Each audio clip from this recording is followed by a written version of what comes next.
Hey everyone, and welcome back for another deep dive with us. You know we love to get into the really meaty stuff, and today's no exception. We're going deep into the world of international politics and lies. This is a good one. Lies in international politics can't have one without the other, right? Well, we'll see about that. We're going to be taking a close look at why leaders lie, the truth about lying in international politics. By John Mearsheimer. That's right. And just to give you a little background, he's a pretty big name in international relations. Yeah, he's considered one of the leading scholars in the field, a realist. So in this book, he goes way beyond just like listing examples of lies. He really digs deep into why leaders, even in democracies, might choose to deceive their own people. Yeah, and he also breaks down the different types of lies that are out there. And then what's really interesting is he looks at the consequences. You know, what happens when these lies come to light. So before we get into all that, let's start with the basics. How does Mearsheimer even define lying in this context? Like, what makes something a lie in international politics? Well, he's very specific about that. He distinguishes between, like, outright lies, which are pretty straightforward, and then spinning the truth. So that's where things start to get a little more slippery. It does. Spinning is more about manipulating the narrative, highlighting certain facts while downplaying others. So it's like telling the truth, but not the whole truth? Exactly. He even quotes Tiger Woods in the book. Oh, really? Yeah. What does Tiger Woods have to say about international political lies? Well, Mearsheimer brings up that quote where Tiger says, "I've learned that you can always tell the truth, but you don't have to tell the whole truth." Huh. That's a perfect example. So Yeah. we've got the outright lies, we've got the spinning. What else is there? The third category he talks about is concealment. And this is basically just keeping information hidden. So you're not necessarily lying, but you're definitely not being transparent. Okay, so that gives us a good framework for thinking about different levels of deception. Now, Mearsheimer identifies 7 specific types of lies in international politics. 7. Wow. All right. Well, let's dive in. Let's start with what he calls interstate lies, which are essentially lies that countries tell each other. Okay. So this is like nation-to-nation deception. Classic spy stuff. Yeah, you could think of it that way. But Mearsheimer actually argues that outright lying between states is less common than you might think. Oh, why is that? Well, there's already a lot of distrust built into the system. Countries are always trying to figure out each other's motives and anticipate their next move. So there's a kind of baseline level of suspicion. I see. So outright lying could just make things even worse. Right. It could completely destroy any remaining trust and make cooperation impossible. But it still happens, right? I mean, countries do lie to each other. They do. And when it does happen, it's usually very calculated. Mearsheimer gives the example of Richard Nixon during the 1960 presidential campaign. Oh, Nixon. Okay, what did he do? Well, the context is really important here. The Cuban Missile Crisis was brewing. Ah, that's a big one. Okay, yeah. And Kennedy was pushing for a more aggressive approach towards Cuba. Which Nixon actually agreed with, right? At least behind closed doors. Exactly. But he couldn't let Castro know that he supported Kennedy's plan. So he publicly denounced the plan as reckless and dangerous. Wow, talk about a high-stakes poker game. Right. It's a fascinating example because it shows how a lie, even one told for what might be considered a good reason, can still have ripple effects. And it raises all sorts of ethical questions. So in that case, Nixon was lying to protect a bigger truth. You could argue that. But it also highlights the complex calculations leaders have to make. They're constantly weighing the potential benefits of deception against the risks. And sometimes those calculations involve deceiving their own people. Right. And that brings us to another type of lie Mearsheimer discusses, fearmongering. Now this is one we see all the time. It's using fear to manipulate public opinion, to drum up support for a policy or a war. Sadly, yes. And unfortunately, history is full of examples. Think about Franklin D. Roosevelt's actions leading up to U.S. involvement in World War II. He definitely played up the threat posed by Germany, didn't he? He did.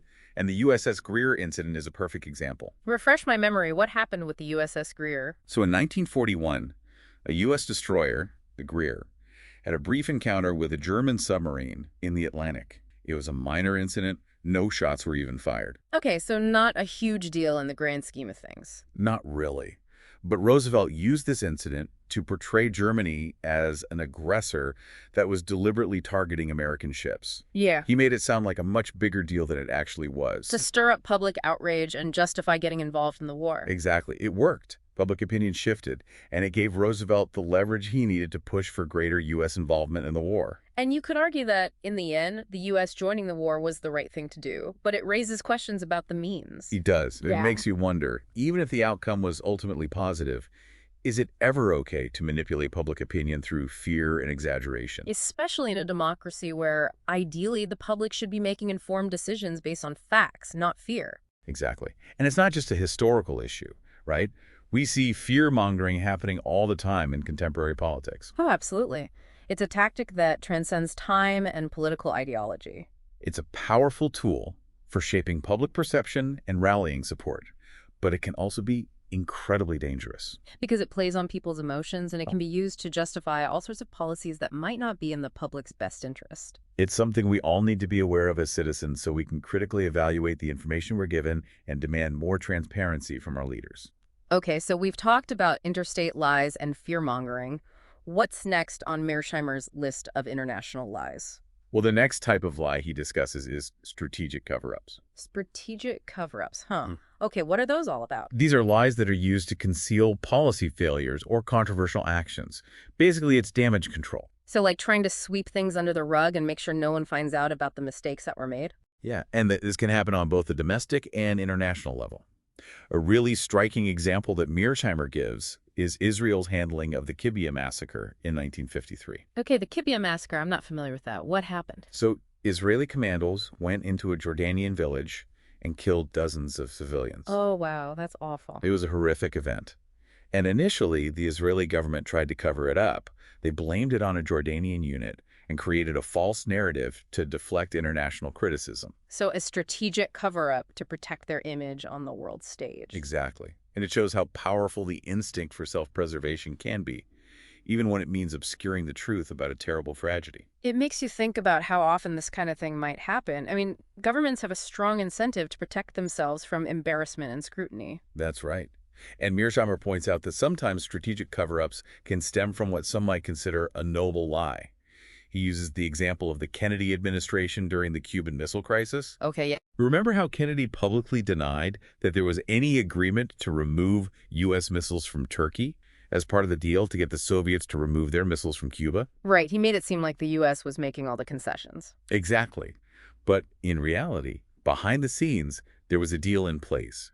The U.S. agreed to remove its missiles from Turkey in exchange for the Soviet withdrawal from Cuba. So it was a lie, but you could argue it was a lie told to prevent a nuclear war. Exactly. And that gets to a really tricky question. When is it okay to lie, even if it's for what's perceived as the greater good? Yeah, where do we draw the line? That's a question that Mearsheimer grapples with throughout the book. He doesn't offer easy answers, but he provides a really useful framework for understanding these complex situations. Okay, so we've covered interstate lies, fear-mongering, and strategic cover-ups. What's the next type of lie on Mearsheimer's list? Well, the next one he dives into is nationalist myths. Nationalist myths. Okay, I think I have an idea of what that might be. Yeah, these are basically stories that countries create about themselves, often involving some historical revisionism to promote national identity and unity. So they're kind of like shaping a nation's self-image and its place in the world. Exactly. And they can be used to justify certain policies or actions on the international stage. Mearsheimer gives the example of Germany's post-World War II narrative. Oh yeah, how Germany tried to downplay the role of the Wehrmacht in the Holocaust. That's right. There was a conscious effort to rehabilitate the image of the German military and to kind of distance them from the atrocities of the Nazi regime. Why would they do that? Well, part of it was about national reconciliation, trying to rebuild a sense of German identity after the war. But it was also, at least in part, driven by strategic considerations. The West wanted to integrate West Germany into NATO to counter the Soviet Union. So downplaying the Wehrmacht's role in the Holocaust made it easier to bring Germany back into the fold.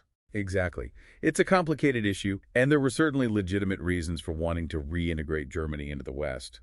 But it also highlights how nationalist myths can be used to obscure difficult truths and to serve specific political agendas. And those myths can have a long-lasting impact, shaping how people understand history and how they see their own nation's role in the world. Absolutely.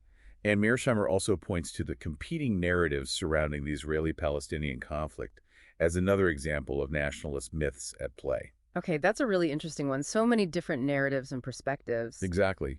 For a long time, the dominant narrative was that Palestinians voluntarily fled their homes in 1948 during the Arab-Israeli War. Right, that they weren't forced out but chose to leave. But Mearsheimer points out that this narrative has been challenged by historians on both sides of the conflict. The reality is far more complex and nuanced than that simple narrative suggests. So the nationalist myth was used to justify the displacement of Palestinians. In a way, yes. It allowed Israel to present itself as the victim, defending itself against Arab aggression, and to downplay the role it played in the displacement of Palestinians. It's a reminder that we need to be critical of all nationalist myths, regardless of which side of a conflict they come from. We need to look beyond the simple narratives and try to understand the complexities and the different perspectives. Absolutely. And that's something that Mearsheimer emphasizes throughout the book. He's not saying that all nationalist myths are bad, but he's urging us to be aware of how they can be used to shape our understanding of the world, often in ways that serve the interests of those in power. Okay, so we've talked about interstate lies, fear-mongering, strategic cover-ups, and nationalist myths. What other types of lies does Mearsheimer discuss? Well, the next category he explores is something he calls liberal lies. Liberal lies. Okay, now that's an interesting one. What are those all about? These are lies that are told, often by liberal democracies, to mask actions that contradict liberal norms. So basically, it's about trying to reconcile behavior that might be seen as hypocritical with the values that a country claims to uphold. Exactly. And Mearsheimer gives a really compelling example. Mm. The way the West downplayed Stalin's brutality during World War II. Yeah. During the war, the U.S. and Britain were allied with the Soviet Union against Nazi Germany, even though Stalin was a brutal dictator. Right. And there was a conscious effort to kind of gloss over Stalin's crimes and to portray him as a benevolent leader. So why would they do that? I mean, it seems pretty hypocritical. It was all about realpolitik.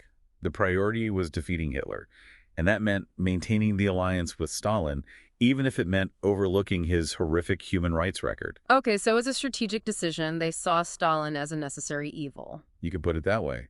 And it wasn't just about pragmatism. There was also an element of idealism. The West wanted to believe that Stalin could be a partner in building a better world after the war. But of course, that hope turned out to be misplaced. It did.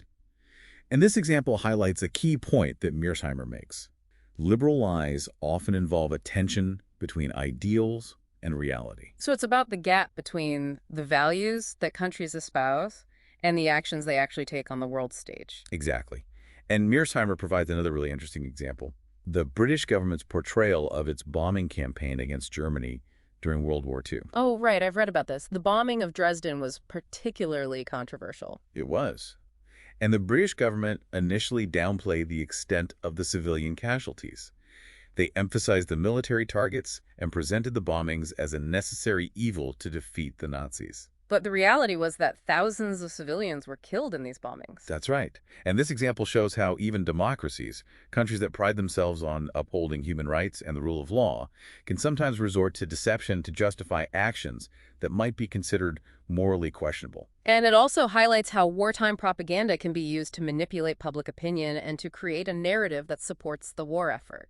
Exactly. And it's something we need to be aware of, even in peacetime. Governments can use similar tactics to justify all sorts of policies, from military interventions to economic sanctions. So it's about being critical of official narratives and trying to understand the different motivations behind them. Exactly. We can't just take what we're told at face value. Yeah. We need to be aware of the potential for deception, especially when it comes from those in power. Okay, so we've covered a lot of ground here.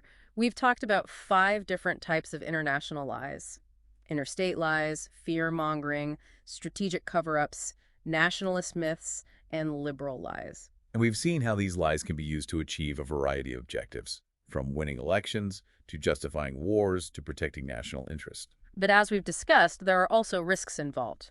Lies can backfire, damage credibility, erode trust, and even undermine democratic institutions. Exactly. And that's something we'll explore further in the next part of our deep dive into why leaders lie. Thank you for listening to Rambling Dan Rowe's Deep Dive Book Reviews. Please help support our channel by clicking the like and subscribe button. Thank you. So where were we? We're talking about the potential downsides of these different types of lies. Oh, right, the risks and consequences. Because as we've seen, lying can have some pretty serious repercussions. Exactly. And it's not just about getting caught in a lie. It's about the broader impact on trust, credibility, and even the functioning of democracy. Right, like you were saying earlier, when leaders lie, even if they think it's for the right reasons, it can erode public trust. And that trust is essential, right? It's the foundation of any healthy relationship, whether it's between individuals or between a government and its people. Absolutely. And when that trust is broken, it can be incredibly difficult to rebuild. Okay, so let's talk more specifically about some of those potential downsides. You mentioned earlier that fear-mongering is particularly risky. Why is that? Well, think about it this way. If a leader constantly exaggerates threats or makes up crises, eventually people are going to stop believing them. It's like the boy who cried wolf. Exactly. If you keep crying wolf when there's no wolf, people are going to tune you out. And then what happens when there's a real threat? No one's going to take you seriously. Right. You've lost all credibility. And that can have disastrous consequences. Think about a situation where a leader is trying to warn the public about a real danger, like an impending terrorist attack. But if they have a history of fear-mongering, people might not believe them. Exactly. They might dismiss it as just another attempt to manipulate them, and that could lead to a lot of people getting hurt. So fear-mongering not only undermines trust, but it can also make it harder to respond effectively to actual threats. It does, and it can also create a climate of fear and suspicion that's really damaging to society. Yeah, people start to see enemies everywhere. They become more willing to accept restrictions on their freedoms in the name of security. Right. It creates this kind of siege mentality where people are constantly on edge, looking over their shoulder, afraid of the next threat. And that can lead to all sorts of problems, from discrimination to violence to the erosion of civil liberties. So it's not just about the lies themselves, it's about the broader impact on the social fabric. Exactly. It creates a toxic environment where trust breaks down and people become more divided and suspicious of each other. Okay, so fear-mongering is definitely something to be wary of. What about strategic cover-ups? What are the main dangers there? Well, I think one of the biggest dangers is that they prevent accountability. Because if you're always covering up your mistakes, you never have to face the consequences. Exactly. And that means you never learn from your mistakes. You just keep repeating them. In the realm of international politics, those mistakes can have huge consequences. They can. Think about a situation where a country makes a bad decision that leads to a military defeat or a diplomatic blunder. If they cover up that mistake, they're not going to learn from it, and they might make the same mistake again in the future. Right. And they might also be reluctant to hold the people responsible for that mistake accountable. Which means that those people might continue to make bad decisions. Exactly. So strategic cover-ups can create this kind of culture of impunity where people in power are never held responsible for their actions. And that can be really corrosive to a democracy. It can. It undermines the rule of law and erodes public trust in institutions. Okay, so we've talked about fear-mongering and strategic cover-ups. What other potential downsides does Mearsheimer highlight? Well, he also talks about the danger of blowback. Blowback, what does he mean by that? He means that even if a lie achieves its intended goal in the short term, there can be unintended consequences down the line. So it's like the lie comes back to haunt you. In a way, yes. For example, let's say a country lies to justify going to war. Okay, and they win the war. Right, they achieve their military objective. Yeah. But the lie might eventually be exposed. And then what happens? Well, other countries might lose trust in that country. They might be less willing to cooperate with them in the future. So the short-term gain could lead to long-term damage to their reputation and their ability to work with other countries. Exactly. And there's also the potential for domestic blowback. Meaning that the lie could come back to bite them politically at home. Right. When the public finds out that they've been lied to, they might lose faith in their leaders. They might become more cynical and less engaged in the political process. So it's not just about international relations, it's about the health of democracy itself. Exactly. Mearsheimer argues that lying can be really corrosive to democratic institutions. Because it undermines the principles of transparency and accountability that are essential for a functioning democracy. That's right. When leaders lie, it sends the message that it's okay to deceive the public, and that can create a culture of dishonesty that spreads throughout society. It's like a virus that infects the whole system. That's a good analogy. And it can be really difficult to cure that virus once it takes hold. So, given all these potential downsides, What does Mearsheimer suggest we do to mitigate the risks of deception in international politics? Well, he doesn't have any easy answers, but he does emphasize the importance of critical thinking, both from the public and from those within government. So it's about fostering a culture of skepticism and questioning, both within institutions and among citizens. Exactly. And he stresses the need for a robust and independent media, one that's capable of scrutinizing government actions and challenging official narratives. So we need those watchdogs who are willing to dig deeper and ask tough questions, even when it's uncomfortable. We do, and it's not enough to just have a few brave journalists out there doing the hard work. We need a public that's engaged and informed enough to recognize the importance of a free press and to support its work. So it's a two-way street.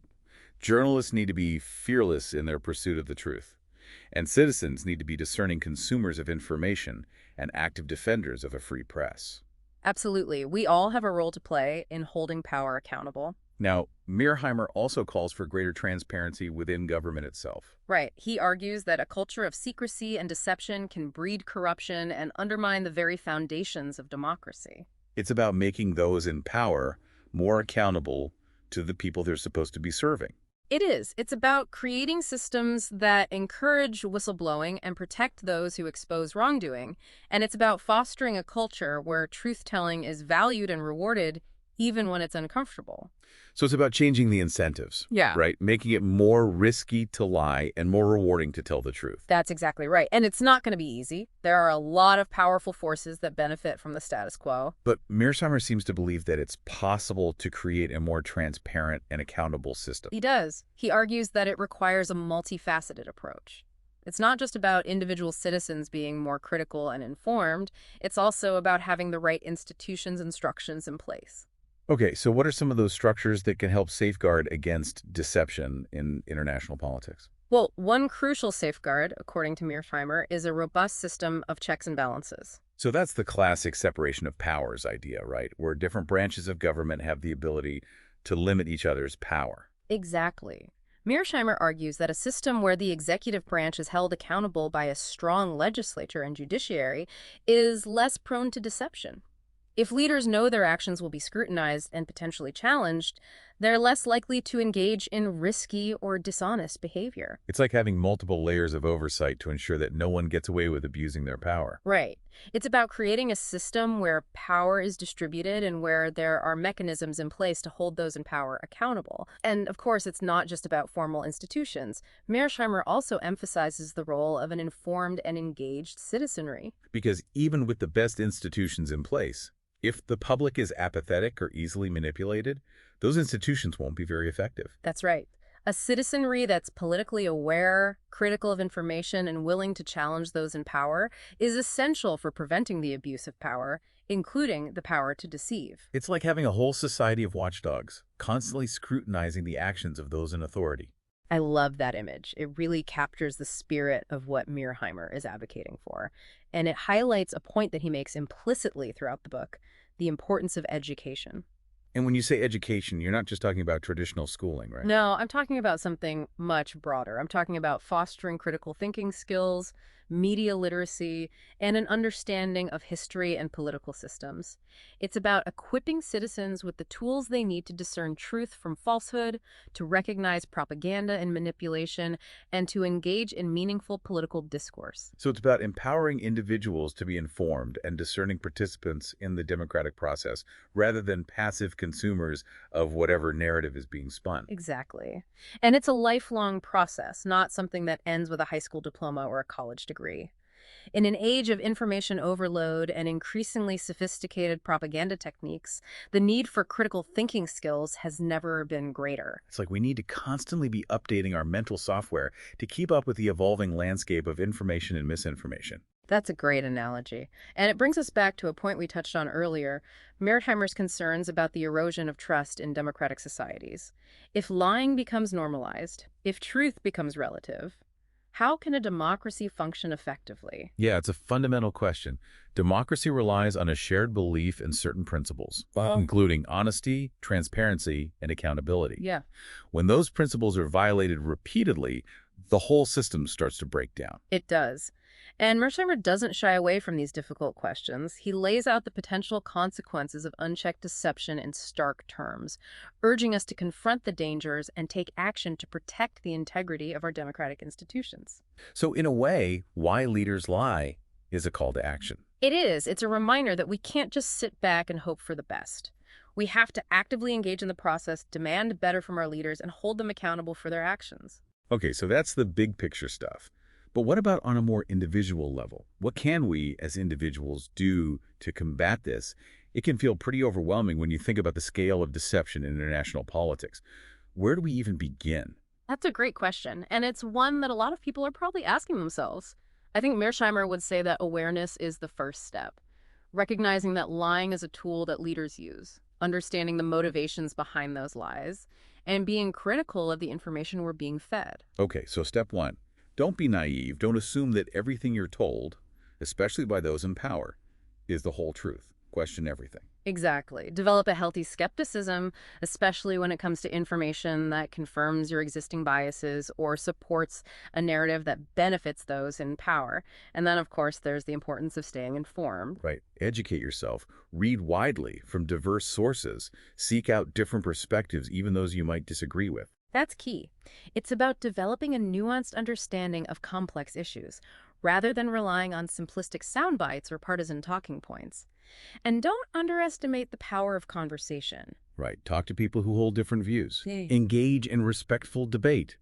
Be willing to have your own assumptions challenged. Exactly. It's about breaking out of those echo chambers and engaging with the messiness of real-world issues, where truth is often elusive and multiple perspectives coexist. And then finally, there's action. Right. It's not enough to just be informed. You have to actually do something with that knowledge. So vote. Get involved in local politics. Support organizations that promote transparency and accountability. Hold your elected officials accountable for their words and actions. Yes. It's about participating in the democratic process, not just observing from the sidelines. And it's about demanding better from our leaders. So essentially, Mearsheimer is advocating for a more vigilant and informed citizenry, one that's less willing to accept lies, regardless of the motivation behind them. He is. And he argues that achieving this requires a multifaceted approach, one that involves individual action, institutional reform, and a commitment to education and critical thinking. It's a tall order. It is. But I think Mearsheimer believes that it's worth striving for. He believes that a more truthful and transparent world is possible. And I think he's right. So yeah, as with any book that really digs into a complex issue, Why Leaders Lie has gotten its fair share of both praise and criticism. Which is to be expected, right? Right. It's a controversial topic, and Mearsheimer doesn't shy away from making some bold claims. Definitely. Some critics argue that he's a little too cynical. Like he's too pessimistic about the possibility of leaders actually being honest. Yeah, like they feel he kind of paints this picture of international politics as this ruthless game where morality and ethics just don't really factor in. So they think he might be overlooking the possibility that some leaders might actually, try to do the right thing, even if it means telling a little white lie here and there. Right. They acknowledge that lying happens, but they feel like Mearsheimer might be oversimplifying things a bit. Like maybe he's not giving enough credit to those leaders who genuinely believe they're acting in the best interest of their country, even if they have to bend the truth sometimes. So it's a debate about the role of ethics in international politics. Hmm. How much does morality really matter when you're dealing with these high-stakes decisions that affect the lives of millions of people? Exactly. And it's a really tough question to answer, but it's a question that we need to be grappling with. Absolutely. Now, on the flip side, what about the praise that the book has received? What aspects of Why Leaders Lie have resonated with readers and critics?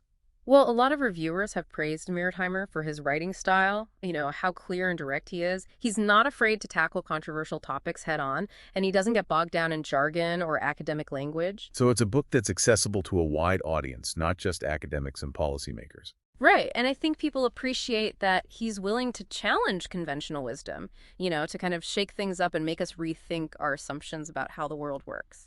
It's like he's offering a fresh perspective, Yeah. one that's grounded in realism rather than idealism. Exactly. And by exposing the mechanics of lying in international politics, he's encouraging us to be more critical thinkers, to be more skeptical of what we're told, and to demand more transparency from our leaders. So it's not just a book about lies. It's a book about empowering citizens to be more informed and engaged. I think that's a great way to put it. And I think that's why the book has had such an impact. It's not just an academic exercise, it's a call to action. Well, I think that about wraps up our deep dive into why leaders lie. We've covered a lot of ground, from the different types of lies that leaders tell, to the motivations behind those lies, to the potential consequences for both domestic and international politics. We have, and we've explored some pretty tough questions about the role of deception in a democracy and what we can do to promote a more truthful and transparent world. And I think the key takeaway here is that we all have a responsibility to be more critical, more informed, and more engaged. We can't just sit back and passively accept what we're told. Exactly. We need to be willing to question our assumptions, challenge those in power, and demand better from our leaders. Because, as Mearsheimer so powerfully reminds us, the truth matters, and the cost of complacency can be incredibly high. So go check out Why Leaders Lie if you haven't already, and let's keep these conversations going. Absolutely. Let's keep pushing for a world where honesty and transparency are the norm, not the exception.